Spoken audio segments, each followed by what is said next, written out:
Hi guys, we're gonna talk about ascites now. Now, what is the meaning of ascites? It means you're having fluid in the peritoneal cavity, right? You're having the peritoneum in the abdominal area. So if you're having fluid there, this is known as ascites. Now, you have to remember there are two things whenever we're talking about ascites is how you elucidate there is ascites or not. Obviously, if you see the symptoms, if you see the clinical features, the abdominal grit will be increased, the flank will be full, right? The flank will be full, the patient might be having difficulty in breathing or shortness of breathing might be there. You'll be telling them, okay, I'm having a generalized abdominal distension. The patient will say, all the abdominals, whole quadrants, all the four quadrants are increasing in size, right? There should not be, generally there can be light amount of dull type of pain, and this is slowly progress. It's not like in one quadrant of the stomach is growing more or one is less. Mostly it should occur in both, but due to gravity you will be seeing the flanks are kind of relatively full, right? So this is what the clinical features you are going to see in the patient of ascites, and most likely, it's not always sure, it is most likely male patients, because they are having more chances of, because they are more likely to have more amount of alcohol, and ascites is more commonly seen in people who are having alcohol, liver, any cause. In very simple words, you remember, if this liver disease, you will be having ascites. Obviously it depends on the severity of liver disease. So most common cause of one of the most common cause of liver disease is actually alcoholic liver disease, alcoholic hepatitis, alcoholic liver disease, yeah, alcoholic liver disease. And nowadays it's very increasing is non-alcoholic fatty liver disease. And then again, you can have autoimmune hepatitis, you can have infection of hepatitis, acute chronic hepatitis. You can get it from blood transfusion anywhere, like not from blood transfusion, very unlikely you'll get from, because all the bloods have been screened very well. So you'll be getting from iv drug users you'll be getting hepatitis B or C you might get. And also, if you're taking certain kind of medications that has been prescribed by your doctor, obviously please take the medications, okay? Any doctor who's going to give you the medication is going to judge on the basis of the benefits to risk ratio. And if you're taking certain kind of herbal medication, that can also cause, and some cause of infection can cause the liver disease. And yeah, so and also if you're having some blood disorder in which you're supposed to take a lot amount of blood, right? You have to be transfused blood, and also you can have liver disease as well. So these are the main one of the most important causes of liver damage. So anything is causing damage to your liver, you will be having in later stage, you will be having this thing. What you'll be having ascites, and also it will go into the sequence of cirrhosis, and then it will go portal hypertension. All these things will be present in any liver disease, right? So just remember, whenever you're having a puddle sign, so what is a puddle sign? Just check it out, the photo in the internet. It's just like making the patient to in a doggy style, you make the patient just shake, you'll be able to see. So if it's around 100 ml of fluid is there, it will be positive, right? Puddle sign will be 100, around 100 will be positive. Now shifting Dunless, if the shifting Dunless is more than 500 ml, then it becomes positive. Then it becomes positive. Now, what is shifting Dunless? Whenever you percuss over the abdominal area, it is tympanic type, right? So if it is appearing not tympanic, so what you want to do is that you want to percuss on the area, then tell the person to flip to another side, right? On another side, and wait for around 30 to 1 minute. 30 to 1 minute, you have to wait for the fluids can go. And again, you do the percussion. If it appears as tympanic, that means the fluid has shifted to that side, right? So this is known as shifting Dunless, right? And another thing we have is something known as the fluid thrill, right? If this is the abdomen of the patient, right? Abdomen, and this is the umbilicus, you want to tell the patient to put a hand kind of little like this. Now, why do you tell the person to put the hand like this? Because whenever you're tapping on the another side of the flank, and you're trying to feel the vibration here, this vibration can move over the skin and over the fat. That's why you want to remove that, right? So that is the reason we're keeping this hand tightly. It's not just we're putting it, you have to put it tightly, right? So this is, and you're not going to put it, you're telling the patient to put it, and you're going to strike here, and you're going to feel here, right? And same goes with, if you're going to strike from here, you're going to feel it over here.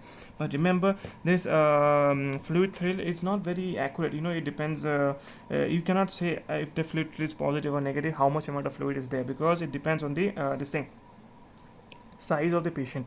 Like, the patient is big or small, right? If it is small kind of patient, it's most likely you'll have relatively faster. This thing will be more commonly seen as compared to a bigger person. Also, fluid thrill can give you a false sense of understanding, so do not rely so much on fluid thrill, rather rely on more on shifting Dunless and puddle sign. So these are the symptoms that you're going to see. Obviously, you're going to see for the causes of liver disease. Now, all you are having the stigmata of liver disease, and then obviously you'll be having all gynecomastia, hair loss, axillary hair loss, pubic hair loss, decreased libido, a change in menstrual cycle, and then there can be bleeding disorders can be there, and then obviously the person might not be willing to eat. He'll be having malnutrition will be there, the stool will be bulky and very pale kind of, he'll be having jaundice, he'll be having itchiness, he'll be having spider nevi. If more than 5, then it's pathological. Less than 5 can be normal.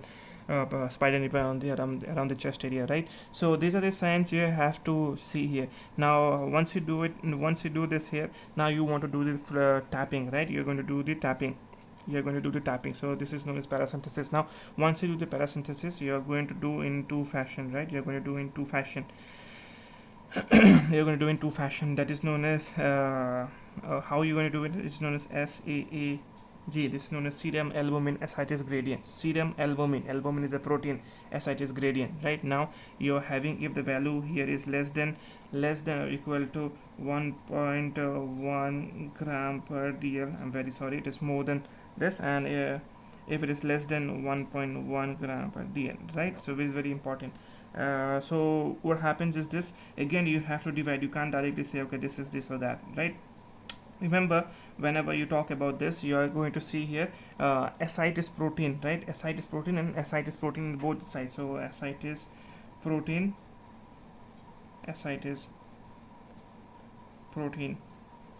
Now if this ascites protein is more than 2.5 gram per dl and you have less than 2.5 gram per dl, right? You have to remember the value. I'm sorry, you have to remember the value anyhow, right? So very important. Please try to remember this one. This value is actually due to transudative. Now what is transudative? Please understand. Transudative means oncotic pressure or hydrostatic pressure, right? So what is oncotic pressure? Again, I have told this in the previous video. I'll just tell it again. So please remember, whenever you're having the blood vessel, the blood is all not going here inside, right? It's not always that it has this the blood vessel is not like complete solid rigid. It's having multiple holes inside. Okay, this is normal. Microscopic holes are there. So the fluid is not leaking out. Why it's not leaking out? Because of one reason, because of oncotic pressure. Now what is an oncotic pressure? Pressure that is mostly produced by the proteins, your albumin, globulin, your sugar, your salt, right? This is keeping the fluid inside the blood vessel. Or if you increase the hydrostatic pressure of the fluid, this will leak out, right? So these are the two things that is maintaining the fluid to stay inside the blood vessel, right? So in transudative, remember, you're having oncotic pressure or hydrostatic pressure. Out of these two only there will be some problem. It's in transudative problem, right? So in this one, if ascites protein is less than 2.5, so remember the protein is less, right? The protein is less. If the protein is less, what will happen? It is mostly due to decreased oncotic pressure. Now why will you have decreased oncotic pressure? Is due to less amount of protein. Now why will you have less amount of protein in the first place? Why? Again, you please try to understand, where is protein produced? Protein is produced in your liver, right? So if you're having cirrhosis, right, obviously you'll be having less amount of protein in your body, right? If you're having what I mean exactly, it's not protein, it's actually the albumin, to be more precise, right? And if you're having a large liver metastasis or syndrome or large metastasis, right? So this way, if you're having decreased oncotic pressure, why will you have decreased oncotic pressure? If there is less decreased oncotic pressure, obviously you'll be having what you're going to have this thing ascites. Now why are you going to have decrease? Because of cirrhosis, Bucci syndrome, or like large metastasis of liver. So this thing can cause the oncotic pressure. Now what's about this part, this segment, right? This segment is increased, so you're having problem. Protein is normal, right? It's not problem. There is no problem with your protein. So if there's no problem, then why? Again, as I told you, this segment includes your transudative phase. So you're having increased hydrostatic pressure. Now why will the hydrostatic pressure increase in the first place? Very important is congestive heart failure. Very important. And also constrictive pericarditis. What is constrictive pericarditis? You're having the what is that? The heart. So it is covered with the pericardium. So if you're having fluid inside that, right? And the heart is not able to pump, so there will be back pressure, right? So that is a constrictive pericarditis, right? And if you're having inferior vena cava obstruction, the inferior vena cava cannot go, so there will be again backflow, right? Inferior vena cava. So imagine this is a heart, right? This is a right atrium. So from up it comes superior vena cava, and from down generally it comes inferior vena cava, right? So if the inferior vena cava is obstructed, it will go given back pressure, back pressure to the all the organs, so it'll be having edema and all this stuff, right?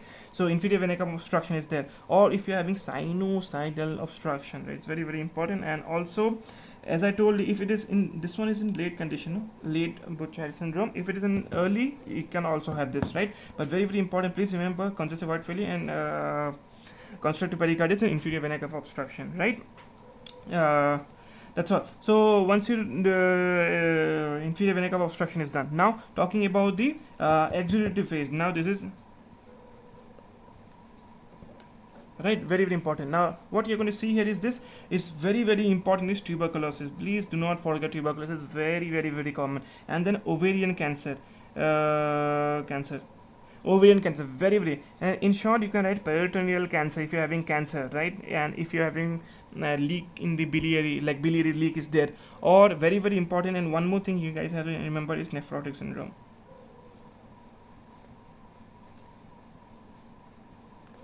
So right, so nephrotic syndrome, ovarian cancer, tuberculosis, very very important. And also you can say biliary leak, peritoneal carcinoma can be there. So this will cause exudative and transudative. Again, you are having two segments, can be decrease oncotic pressure or increase hydrostatic pressure. Obviously, if increase means, why hydrostatic pressure is increased, the pressure inside the blood vessel is increasing. Why it is increasing? Because there's heart is not able to pump, or there's backflow, that is the pressure increasing. And why is oncotic pressure reducing? Because there's less amount of protein in the body in the first place, right? Now you can say, can you have oncotic pressure reduce in chronic liver disease also, because the protein itself is reduced in malnutrition also? Yes, you can have kind of relatively like that. So please you understand, less oncotic pressure or more hydrostatic pressure will cause the fluids to leak out, so you'll be having ascites. And here is the exudative, most commonly is due to ovarian cancer, very very common is tuberculosis and nephrotic syndrome. That's all, and I'll see you in the next video. Thanks.